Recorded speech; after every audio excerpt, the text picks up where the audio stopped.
Hello guys, welcome to my Facebook page with another blog video. আসসালামু আলাইকুম, আশা করি আপনারা সবাই ভালো আছেন। আলহামদুলিল্লাহ আমিও ভালো আছি।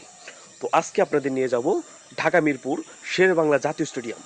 সেখানে আমরা দেখতে যাব Bangladesh batch Australia first ODI match. চলুন আমরা ওখানে গিয়ে কী কী করি, দুপুরে লাঞ্চে কী খাওয়া দাওয়া করি এবং সম্পূর্ণ খেলা আপনাদের সামনে তুলে ধরবো এবং সেখানে প্রবেশ মূল্য কত টাকার টিকিট লাগে এবং টিকিট কাটার টেকনিকগুলো সবই আজকে আমরা একসাথে আপনাদের দেখাতে যাচ্ছি। চলুন বেশি কথা না বাড়িয়ে শুরু করি। এরপরে আমরা টিকিট কাটার জন্য ক্রোম বাজারে চলে আসলাম এবং সেখানে 3টা টিকিট কাটার জন্য আমরা আমাদের নিজস্ব তথ্য দিয়ে দিলাম। টিকিটের তথ্য দেওয়ার পরেই আমরা নগদ অ্যাকাউন্টে গিয়ে আমাদের নগদ অ্যাকাউন্টের নাম্বার বসিয়ে পিন নাম্বার বসিয়ে 3টা টিকিট কেটে ফেললাম।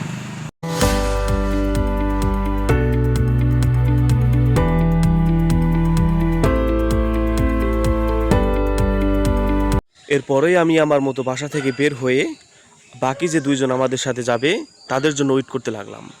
এক এক করে আমরা 3জন যখন একসাথে হয়ে গেলাম তখন আমরা গাড়ি ছেড়ে ঘিউরের উদ্দেশ্যে রওনা দিলাম। ঘিউর থেকে আমরা চলে যাব বরঙ্গাল বাস স্ট্যান্ডে।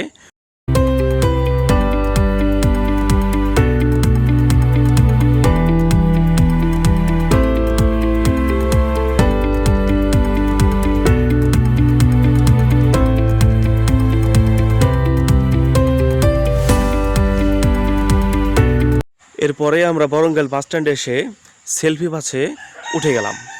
এখান থেকে আমরা গাবতলীর উদ্দেশ্যে রওনা দিলাম। আমাদের টিকিট প্রতি খরচ পড়ল 120 টাকা করে। যেহেতু আমরা স্টুডেন্ট গিয়েছিলাম সেহেতু আমাদের ভাড়া ছিল হাফ। এরপরে আমাদের বাসটি ছেড়ে যাওয়াতে আমরা চলে আসলাম মানিকগঞ্জ জেলা, যেখানে আমাদের জেলার শেষ প্রান্ত এবং অন্যান্য জেলা থেকে আমাদের মানিকগঞ্জ জেলায় যারা ঘুরতে আসবেন তারা নবীনগর সাভার থেকে সেলফি করে মানিকগঞ্জ আসতে পারেন। যেহেতু আপনাদের ভাড়া পড়বে 50 টাকা জন প্রতি।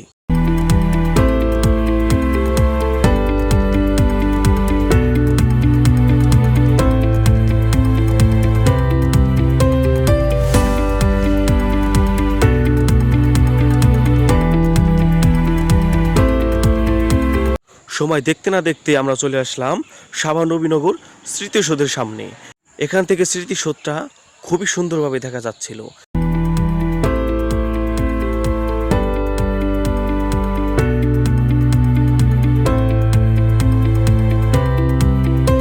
এরপরেই নবীনগর স্মৃতিসৌধের সামনে আমাদের বাসটা কিছুক্ষণ থামিয়ে দিল। থামিয়ে দেওয়া শেষ হলেই আমাদের বাসটা গাবতলীর উদ্দেশ্যে রওনা দিল। আমরা গাবতলী টেকনিক্যালে গিয়ে নামবো।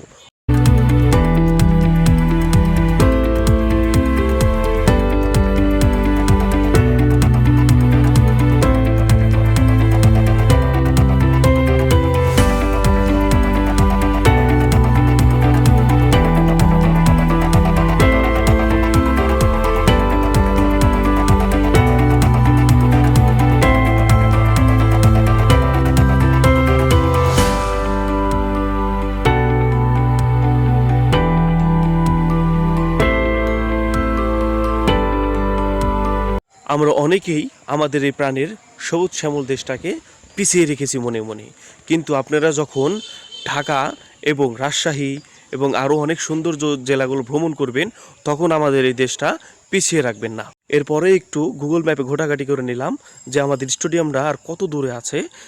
এরপর টেকনিক্যাল থেকে আমাদের স্টেডিয়াম তৈরি পৌঁছতে লাগলো জন প্রতি 10 থেকে 15 টাকা। এই বাংলাদেশের এই কপালা লাগাই দেন, এই দাম কত করে ভাই? 20 টাকা ভাই দেবে। কপালা লাগান এটি না তো কপালে 3000।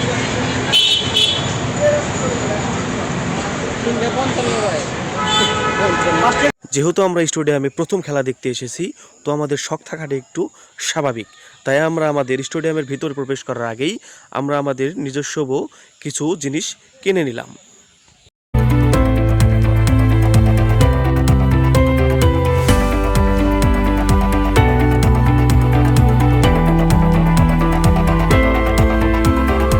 আরেকটি বিষয় আপনাদেরকে ক্লিয়ার করে দেই, সেটি হচ্ছে আপনারা কাঁধে অথবা হাতে কোনো ধরনের ব্যাগ ব্যবহার করতে পারবেন না।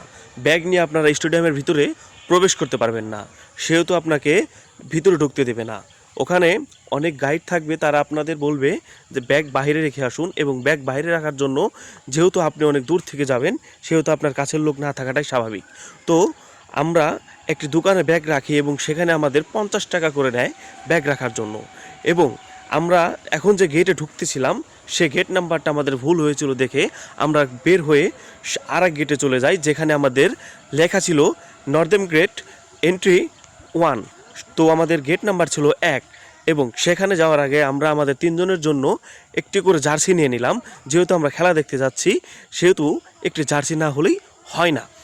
আপনাদের প্রতি আমার একটি ছোট্ট উপদেশ থাকবে, সেটি হচ্ছে আপনারা বাসা থেকে কোনো ধরনের কাঁধ ব্যাগ এবং হ্যান্ড ব্যাগ নিয়ে বের হবেন না, তাহলে আপনাদের বাইরে রেখতে একটি রিস্ক থেকে যাবে। এবং ব্যাগ আমি আমারটা একটি দোকানে রেখে আসার পরে স্টেডিয়ামের ভিতরে প্রবেশ করলাম, এবং আমার উৎসাহ দেখে আপনারা বুঝতেই পারছেন আমি কতটা খুশি এবং ইন্টারেস্টেড খেলা দেখার প্রতি। আমার জীবনের ফার্স্ট টাইম আমি ঢাকা মিরপুর স্টেডিয়ামে খেলা দেখতে এসেছি, এবং সাথে এসেছে আমাদের ছোট ভাই তাসিন এবং আমার বন্ধু আব্দুল আলিম। তো আমরা 3 জনে যখন খেলা দেখতে আসি সেখানে আমাদের আরেকটি বড় ভাই থাকে, তার নাম হচ্ছে রাহুল। সেও আমাদের সাথে দেখা করে। আমাদের এন্ট্রি গেট ছিল 1, আমি এর আগেও বলেছি, এবং আমাদের গ্যালারি গেট ছিল 17, 18, 19 এবং 20, যেটি আমাদের গ্যালারিতে প্রবেশ করার নাম্বার। এই 17, 18, 19, 20 এই 4টি নাম্বারের ভিতরে আমরা যে কোনো গ্যালারিতে প্রবেশ করতে পারবো।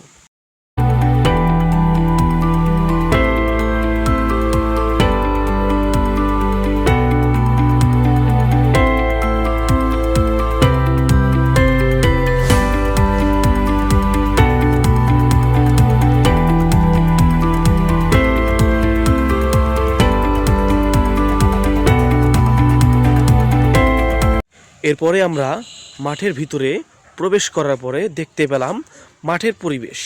সেখানে উভয় দলের প্লেয়াররা এবং উভয় দলের কোচ তারা প্র্যাকটিস করছেন। যেহেতু আমাদের আরও 10 মিনিট বাকি ছিল খেলা শুরু হওয়ার, সেহেতু তারা 10 মিনিট আগে প্র্যাকটিস করতেছিলেন, আমরা যেটা দেখতে পাই।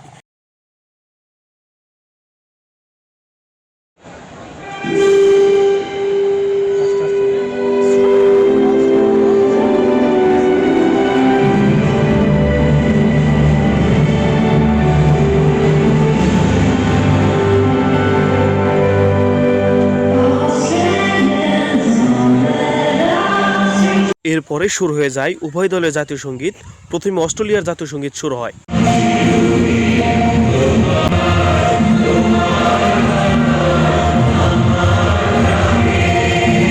এরপরে শুরু হয় বাংলাদেশের জাতীয় সঙ্গীত, যা আমরা দাঁড়িয়ে জাতীয় সঙ্গীতে অংশগ্রহণ করি।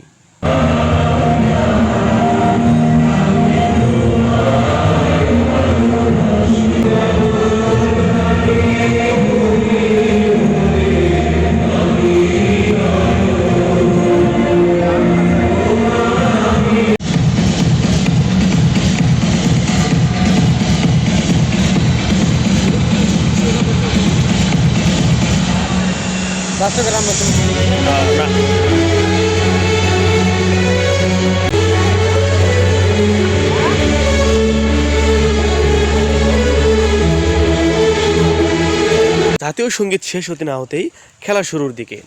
এবার বাংলাদেশ অস্ট্রেলিয়ার ম্যাচ হচ্ছে প্রায় অনেক দিন পরেই, যা বাংলাদেশের মাটিতে হচ্ছে। বাংলাদেশ অস্ট্রেলিয়ার ম্যাচ কিছু একটা কারণে আটকে গিয়েছিল, যা আমরা অনেক দিন ধরেই তাদের একসাথে দেখতে পাইনি। প্রায় অনেক দিন পরে তারা একসাথে খেলছে এবং বাংলাদেশের মাটিতে, যা অনেক সুন্দর পরিবেশ করে তুলেছে।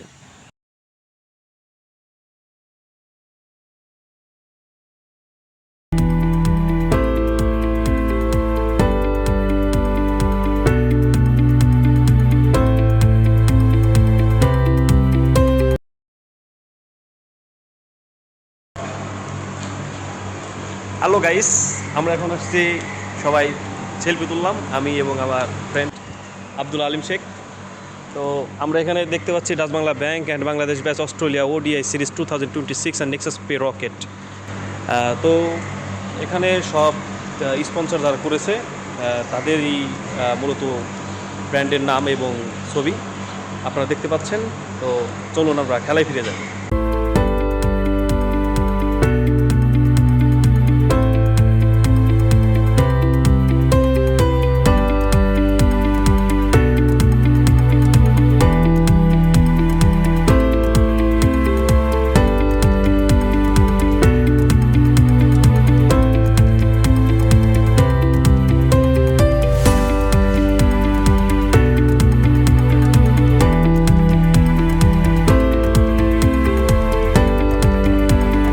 আরেকটি বিষয় হচ্ছে যে আমরা প্রথম কিন্তু এই স্টেডিয়ামের ভিতরে খেলা দেখতে এসেছি। তাছাড়া এর আগে আমাদের স্টেডিয়ামের ভিতরে এসে খেলা দেখার সুযোগ হয়নি। এবং বাংলাদেশ দল যখন ব্যাটিং করেন এবং তানজিদ হাসান তামিম এবং সাইফ হাসান তারা যখন ব্যাটিং শুরু করেন, তারা অনেকেই 4-6 মারতে থাকেন। তখন আমরা অনেকেই দু হাত তুলে উল্লাস করতে থাকি, কারণ এটাই খেলা দেখার মজা সামনাসামনি। আপনি যখন টিভিতে খেলা দেখবেন তখন এই মজাটা আপনি করতে পারবেন না। যখন স্টেডিয়ামে খেলা দেখবেন তখন অনেক লোকই আপনার সাইডে পাশে সামনাসামনি বসে থাকবে, যাদের উল্লাসের কারণে আপনিও তাদের সাথে সম্মিলিতভাবে উল্লাস করতে থাকবেন।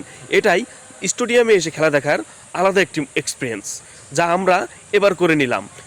এবং আপনারা অনেকেই এখনও হয়তো স্টেডিয়ামের ভিতরে এসে সামনাসামনি খেলা দেখেননি, তাই আমার অনুরোধ থাকবে আপনারা যারা যারা এখনও সামনাসামনি এসে স্টেডিয়ামের ভিতরে খেলা দেখার সুযোগ হয়নি যাদের, তারা অবশ্যই একদিন হলেও 1 ঘন্টার জন্য হলেও ডাইরেক্ট স্টেডিয়ামের ভিতরে এসে সামনাসামনি খেলা দেখবেন, কারণ এখান থেকেও আপনি অনেক কিছু শিখতে পারবেন। এবং বাংলাদেশ অস্ট্রেলিয়ার এই ম্যাচে বাংলাদেশ উইন করে।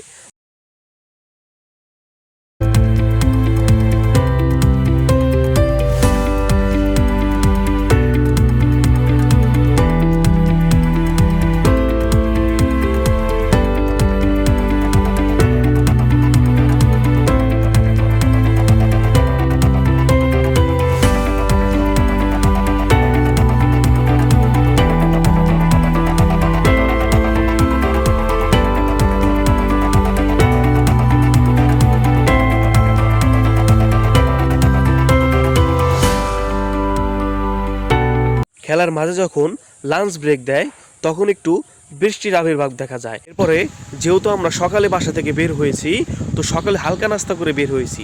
দুপুরে আমাদের ক্ষুধা লেগে যাওয়াতে যেহেতু লাঞ্চ ব্রেক দিয়েছে, তখনই আমরা স্টেডিয়ামের ভিতরেই আমাদের লাঞ্চের ব্যবস্থা করা হয়, যা আমরা 100 টাকা করে 1 প্যাকেট খিচুড়ি নিয়ে নেই।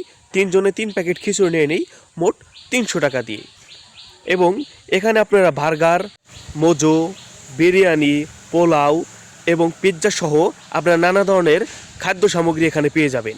এবং আমার আরেকটি বিষয় ভালো লেগেছে, সেই বিষয়টি হচ্ছে আমি যখনই স্টেডিয়ামের শুরুতেই প্রবেশ করি তখনই আমি দেখতে পাই এখানে ফ্রি পানির ব্যবস্থা করা হয়েছে।